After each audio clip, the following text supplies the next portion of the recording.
Somewhere, there is a page no one has ever read. Not lost forever, just gone. Torn out, misplaced, or destroyed centuries before anyone thought to ask what it said. And here's the strange part. That missing page might belong to one of the most important spiritual texts in early Christianity. It has her name on it, Mary Magdalene. You've probably pictured her the way movies show her, the fallen woman, the sinner Jesus forgave. That image is everywhere. Paintings, sermons, films, all repeating the same softened version of her. But almost nobody tells you that version was built on top of the real story, like plaster over a fresco, hiding the shape of what was underneath. A gospel was written in her name, a real text buried in the sand, hidden for over 1,000 years. When scholars finally opened it, they found a teaching so direct, so personal, that it threatened the men running the early church. What if the version of Christianity that won wasn't the one closest to the truth? What if it was just the one that survived the fight, the one with the most political muscle behind it? Stay with me. By the end of this, you're going to look at Mary Magdalene differently. And you might start questioning who really decides what gets called sacred and who gets left out of the story entirely. Let's clear something up first, because it matters more than people realize.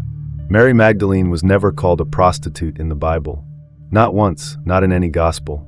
That label got attached to her nearly 600 years after she died, when Pope Gregory I, the pope who reshaped much of Western church practice, gave a sermon in 591 merging her identity with an unnamed sinful woman mentioned elsewhere in the Gospels. One sermon rewrote how the world remembered her, and it stuck for 14 centuries. You weren't taught the woman. You were taught his interpretation of her, repeated so often it hardened into fact. So who is she actually? In the text that made it into the Bible, she's the one who stays at the cross when the male disciples scatter and hide. She's the first one at the tomb. She's the first to see the risen Jesus, who speaks to her directly and sends her to deliver the news to the others. That makes her the first messenger, the first witness. Early Christian writers even called her the Apostle to the Apostles, a title meaning she was sent with real authority to teach, standing at the absolute center of the resurrection story, before that role got quietly written out of the version most people learn today.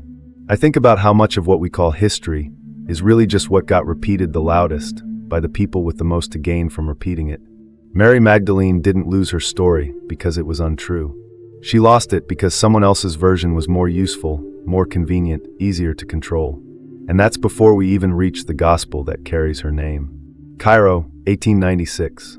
A German scholar named Karl Reinhardt walks into an antiquities market, dust hanging thick in the air, merchants calling out prices for papyrus fragments and broken pottery, most of it worthless, some of it priceless, and almost nobody in the market quite sure which is which.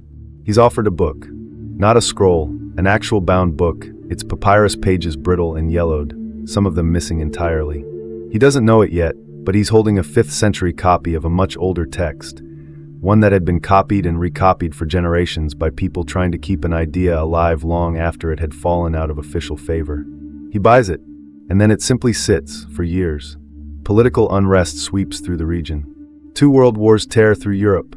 The manuscript waits through all of it, half-translated, mostly forgotten, until it's finally published in full in 1955, nearly 60 years after that market stall. Sit with that number. 60 years. This wasn't some dramatic cover-up, with shadowy figures burning evidence in secret. It was quieter than that, and honestly more unsettling. The truth just sat in a drawer while the world kept moving, completely unaware of what it was missing. What Reinhardt held that day is now known as the Berlin Codex, and inside it is a text scholars call the Gospel of Mary. Not a gospel about her life, but one where she herself is the teacher, holding knowledge the male disciples simply don't have. Half of it is missing. Pages 1 through 6, gone before Reinhardt ever touched it.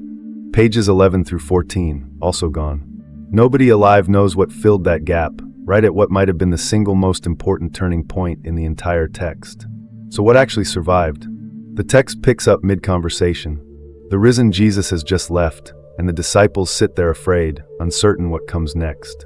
Peter turns to Mary and asks her to share what Jesus told her privately, words the rest of the group never got to hear. She describes a vision. In it, the soul rises after death, and along the way it's stopped by 4 powers, spiritual forces the text names darkness, desire, ignorance, and wrath. Each one accuses the soul, tries to trap it in guilt, tries to convince it that it isn't free to move on. But the soul doesn't beg for release. It simply states, plainly and without apology, what it has come to understand about itself and what it has already released.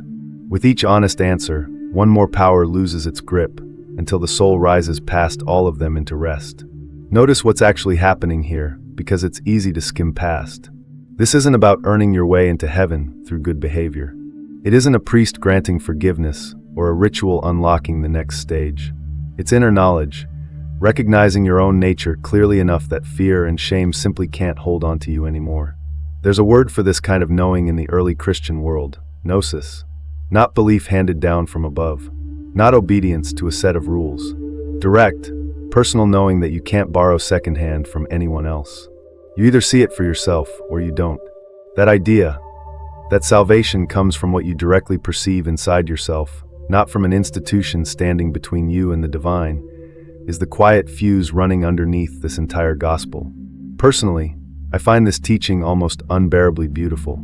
The soul's freedom isn't something granted by an outside authority.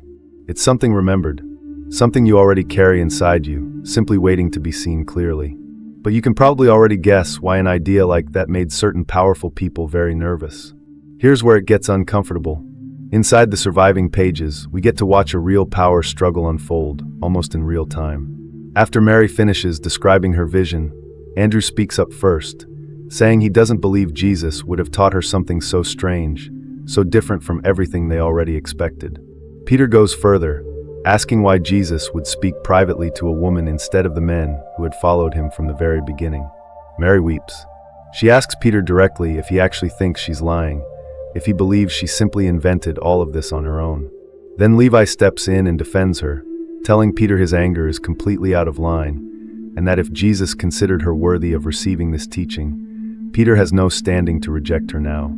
That's exactly where the surviving text ends. Mid-argument, frozen in place like a photograph of a fight caught halfway through, with no resolution and no clean ending. I don't think this argument was invented purely for drama. I think it's an accidental window into a real disagreement that was actually happening inside early Christian communities, over who gets to speak with spiritual authority, and on what grounds that authority is even granted. Elaine Pagels, a religious historian at Princeton known for decades of research on the Nag Hammadi texts, has pointed out that disputes like this one were rarely about theology in the abstract. They were about power, about whose spiritual experience got treated as legitimate and whose got quietly dismissed. Notice who's cast as the skeptic here. Peter, the disciple whose name would later become permanently tied to the authority of the papacy itself. Here, inside this gospel, he's the one questioning whether a woman even has the right to speak for God. Here's what I actually believe, and I'll say it plainly. This gospel wasn't erased because it was false. It was erased because it threatened a very specific, very fragile kind of power. An institution needs to remain the necessary middle step between a person and the divine. Rituals only it can perform, forgiveness only it can officially grant. Now imagine a text circulating that says the deepest truth is available directly, inside your own awareness, with no bishop's permission required at all. A text where a woman, holding no official title, could receive teaching straight from the divine and outpace the very men running the institution. That's not a small theological disagreement tucked away in a footnote. That's a direct threat to the entire structure holding the institution together. By the 2nd century, Irenaeus of Lyon, one of the most influential bishops of his era, wrote an entire multi-volume work called Against Heresies, aimed squarely at teachings exactly like this one. He argued that only bishops, standing in unbroken succession from the apostles themselves, held any real authority to interpret true Christianity. Everything sitting outside that chain, he insisted, was corruption in disguise. Feel what's genuinely at stake in an argument like that. It isn't really about protecting truth from error. It's about protecting a chain of command. Because if gnosis is real, and truth is something you can access directly, the entire pyramid of official interpreters suddenly becomes optional. And no institution built on hierarchy ever volunteers to make itself optional. I'll be honest with you about where I land on this. I don't think what got erased was heresy. I think it was competition, a version of spiritual life that never needed a middleman, and certainly never needed a man in a title deciding what a woman was allowed to have genuinely experienced. That's the version that lost. Not because it was ever disproven, because it was deeply inconvenient to the people holding the power. Not everything gets erased with fire. Some things get erased with silence, and honestly, silence might be worse because there's no single moment you can point to and say, there, that's when it happened. The Gospel of Mary never made it onto any official list of texts approved for the Christian canon. It wasn't dramatically condemned in some public trial. It was simply left off the list, quietly, the way a name slowly drops from an invitation nobody bothers to send anymore. Copies of it stopped being made. Without churches reading it aloud, without institutional backing keeping scribes busy preserving it, a text like this one simply faded, slowly starved of the attention that keeps any writing alive across generations. You can see this exact same pattern repeat itself with other Gnostic texts. For centuries, almost everything we knew about them came only from writers like Irenaeus, quoting them specifically in order to argue against them. Imagine only ever knowing someone's actual ideas through the words of the person actively trying to destroy their reputation. It wasn't until 1945, near a town called Nag Hammadi in Egypt, that an entire library of these suppressed texts turned up, buried inside a sealed jar in the desert. Hidden there, many scholars believe, by monks trying to protect them once such writings were officially condemned and ordered destroyed. 52 texts in total, preserved not by the church, but by ordinary people quietly defying its decision to erase them from memory. Somewhere, someone loved these ideas enough to bury them in the ground rather than watch them burn. That's not the action of people protecting nonsense. That's the action of people protecting something they genuinely believed mattered. So why does any of this actually matter to you, sitting here right now, centuries removed from all of it? Because I don't think this story is really about the past at all. I think it's about something still quietly happening inside you, whether you've ever noticed it or not. You've probably felt it before, that moment where you sense something true, deep inside your own experience, and then immediately talk yourself out of trusting it, because it doesn't match what some authority figure once told you to believe. A teacher, a parent, a culture.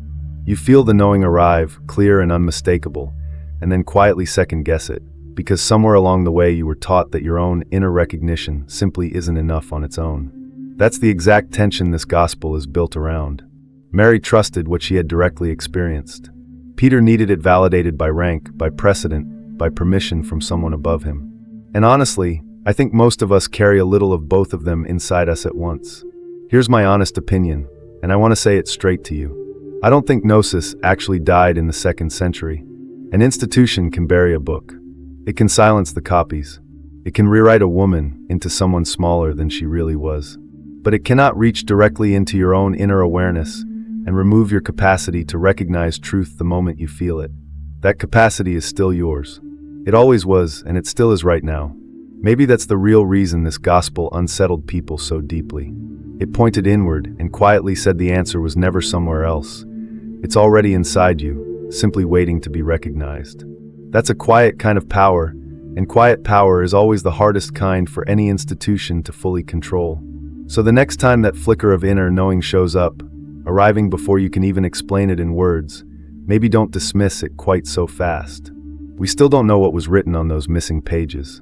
Gone most likely forever, lost somewhere between a market stall and a drawer that sat closed for 60 years. Maybe that's fitting in a strange way. The story of Mary Magdalene has always had gaps in it, pieces quietly removed and reframed by people who had their own reasons for deciding exactly what she should and shouldn't be remembered as. But here's what nobody could fully remove. The core of the teaching survived anyway, buried in sand for over 1,000 years, forgotten in a drawer for 60 more, and it still found its way back into the light. That has to tell you something about just how difficult it really is to erase a true thing completely. I keep coming back to one question, and I'd rather leave it with you than try to answer it myself. If the version of spirituality that survived history was shaped more by institutional power than by truth, what else might be sitting quietly in the missing pages of your own understanding, still waiting to be recognized? If this pulled you in the same way it pulled me in while researching it, stay close. There are more buried stories like this one waiting to be told, voices that were never actually meant to be silenced. Subscribe if you want to keep walking this road with me. The missing pages of history are still out there somewhere, and I have a feeling we're only just getting started.